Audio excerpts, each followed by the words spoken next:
quick question, Prof. Would nations survive without the Bretton Woods institutions? The question as to whether countries can survive outside of the orbit of the Bretton Woods institution. I'll mention different examples in the recent past. Chile at one time said, we are going to get out of the orbit of the IMF and, of course, the World Bank. Much more prominently is Russia. And Russia is prominent because it is a resource-rich country. It is a country that has an economy that is bigger than most, and it is an economy that is capable of being robust in its own right.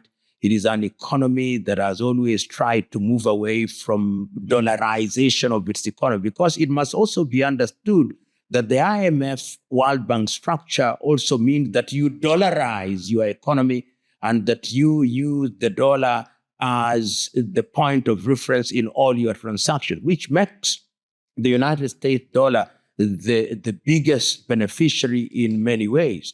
And if you look at what the Russians have done in the context particularly of the Russia-Ukraine war, one of the things that has emerged is that Russia did not want to be in this sphere of economic dominance.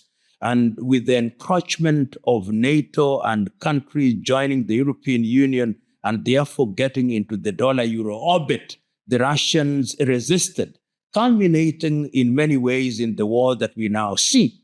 But it has played out in very many interesting ways, that progressively the Russian economy, which is now described as a war economy and therefore moving away from this dollarization, moving away from the IMF and World Bank orbit, is now said to be the fourth largest economy in the world, which suggests, therefore, holding all factors constant, that a country can actually move out of the orbit of the IMF, World Bank,